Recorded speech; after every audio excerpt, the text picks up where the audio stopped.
Greetings, YouTube. I want to start out this video by giving credit where credit is due to the great Seaton. I say great Seaton because I really do think his content is great, and he was, I think, along with maybe the Analyzer, like the number one inspiration for me to even try a YouTube channel. And so I really don't think I would be where I am today without his inspiration. And I really can't say that enough about all the content creators. That goes for the OGs, right?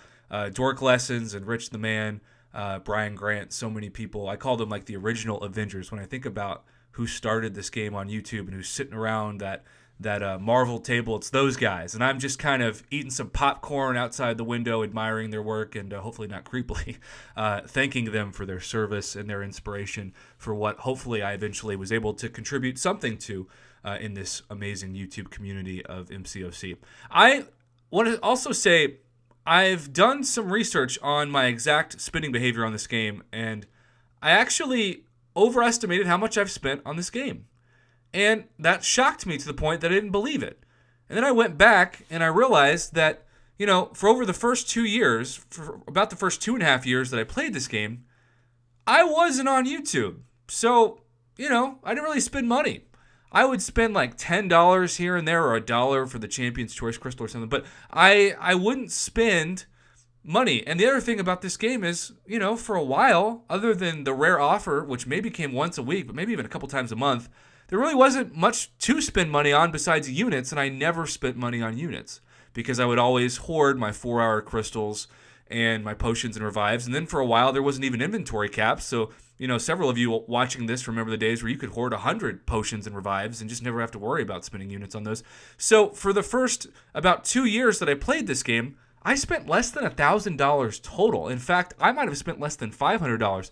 I remember spending $100 once right before patch 12.0 angered me to the point that I really lost so much respect for Kabam and this whole game as a whole because they gave the first time opportunity to take a 4-star of a class and awaken them. And I bought the Mystic class to awaken my Scarlet Witch. And those beautiful months between the end of December when they offered that and March when patch 12.0 happened, those like 3 months were the best 3 months of the game because I took that Scarlet Witch, Sig 99 everywhere, and I rolled through everything available, including Act 4 and Realm of Legends, and I was happy. I was a happy camper.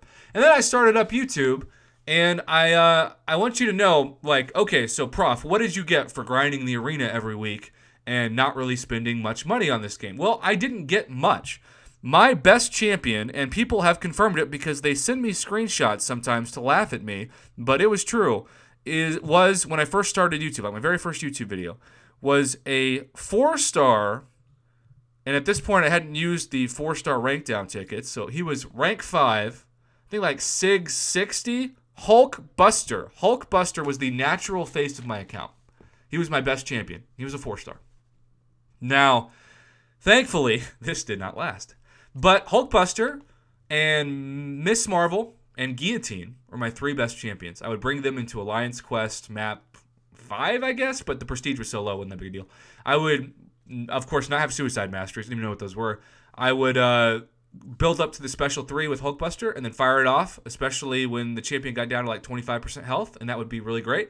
And then Miss Marvel, I would never use a special 3 until the end, kind of like Hulkbuster, and I would just build up that power to max, and then the damage would be pretty dang amazing. And then Guillotine, I would kind of use as my utility champ, and she was awakened, and so she would get some healing in a lot of fights and some cool bleed damage, and this was before I even invested anything in deep wounds or anything. It's just, that was my squad, Hulkbuster, Guillotine, and Miss Marvel, and I was really happy and ignorant about what good champions were and about what masteries were and about how bad I was at the game. Now, a lot of you might still say, or I shouldn't say a lot of you, because I kind of sometimes, I don't know, maybe I undersell my skill. I'm not the best, but I don't suck. I'm, pretty good. But some of you might say I still suck at this game. But hey, that's okay. Sometimes I like to post videos where I play and I get wrecked, and I think that's easier to kind of empathize with than, perfect fights in the hardest Alliance Quest, Alliance War content, even though I have the utmost respect for those people. So thank you, Seaton, because he made a video where he talked about how much he spent on this game and the amount of time he's on it, and that is my inspiration because people have been asking Prof. Seaton was really open and transparent about how much he spent. You should be too. And my thought is, well, yeah, I should. That's a great idea. So here we are. And you might think that that I'm going to start off with like the 4 stars and the 5 stars and 6 stars, but I'm not. I am going to start out with the 2 stars. And before I do that, I want to point out that I have spent a little bit less after going through all of my PayPal transactions and especially credit card transactions and iTunes history. I've spent between $9,000 and $10,000 on this game, but I think it looks better and it's probably just easier to say 10,000. It's a little bit less, but whatever. We'll call it 10,000. Keep in mind that I probably spent well less than $1,000 in the first 2 years of playing. So since then, I've spent more than $9,000 in the 2+ years that I've been on YouTube. That works out to $4,500 per year, or about $375 a month on this game. Keep in mind that fluctuates between months because I am counting Cyber Weekend and July 4th, where now I spend about $500 to $600 to get all the offers, and I just budget my YouTube revenue for those days. And then if I get PayPal donations or super chats, I also put that towards it. And so that is where the bulk of my spending comes from. Still on those holiday weekends, I still only buy units for crystal openings when somebody sends like $100 PayPal and they say, hey, buy an Odin worth of the new featured Cavalier to open on stream. And so I'll do that. And yes, technically that's me spending $100 on the game, but it's $100 that was donated and sponsored by an Alliance member or a member of the community, etc. And I have had over $3,000 of crystal openings, according to my math, sponsored by members of the community, which is incredible. So 30% of the money I've spent on this game has really been free on my end because you've reimbursed me for the purchases, and that's a huge reason why my account has gotten so good, besides some of the most historically stupid luck that you will ever see. And I fully recognize that is not skill on my part. That is just flat out RNGesus looking to save me and to truly take down RNJudas, who often betrays us all. So I started noticing a huge progression in the game when 2 things happened. When I got all my 2 stars that are available in premium disappointment crystals to max sig. Once I did that, then all of a sudden, when max sig crystals came out, and that was such a huge pro player move that Kabam made, and I'll be forever grateful for that. Once those 2-star max sig crystals came out, and I got way more 3-star shards, well then guess what? It was a domino effect, not to be confused with the champion, because then I just started max sigging all my 3 stars. And I would say about 98% of my 3 stars were maxed. And not just max sig, but max rank. So even though I use these champions only for the 3-star arena during the year. Yes, there's content now that requires you to only use 3-star champions, and I have every one of them maxed. But more than that, it's really just been valuable to wait and rank up my next new 3-star champion during the level up event to get those 25 bonus units. And I'll do my best to save up the resources to take a 3-star from rank 1 to max rank during that level up event. And I just need to make sure that I have all the resources that it takes to do that. And you can see I don't have a single 3-star champion that's not max sig, which is the first time I've been able to say that in a video. Even Wolverine is ranked 4 out of 4, even though for some reason his prestige is terrible. But there you go. So, needless to say, my 4-star roster looks very, very different now after the time and money and effort I've spent into it. And I still occasionally, like with Dr. Doom, will take a 4-star to max just for fun, for the arena, to try to help out some of the infinite streak issues that I sometimes run into, especially in rounds like 7 to 10 before I use my best champion, especially in the 4-star and the 5-star featured. The 4-star basic is no big deal because you can use max rank 5 4 stars and not run into issues because you can't face anybody that's better than the champions that you're turning out there. There aren't rank 6 4 stars, you know? So that's what I love about the 4-star basic arena, that, and it's pretty dang easy to get the milestones for more units and battleships, etc. But I also have all my 4-star champs at least at rank 3.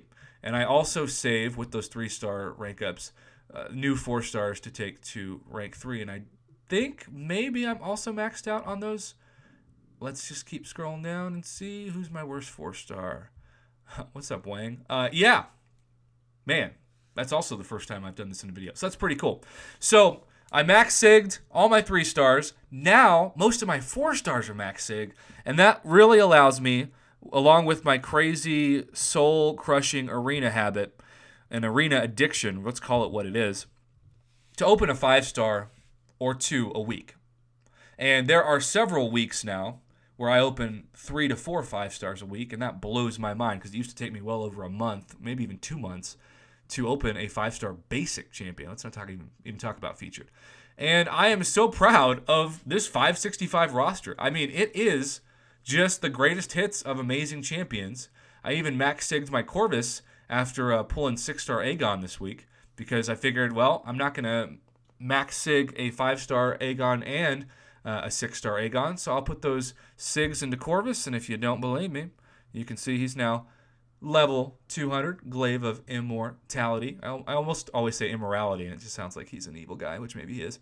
I still would love to awaken that Venom, but here are my rank 4 5-stars. I have enjoyed having Ronin ranked up to rank 4. With Suicide Masteries, I needed him at rank 4 over rank 3 because of the recoil damage I was taking every time I used a special 1 in those big uncollected boss fights where he is an MVP about 2 to 3 times a year. And then on top of that, I used a rank up gem from variant content, so I didn't have to use my real resources, which was nice.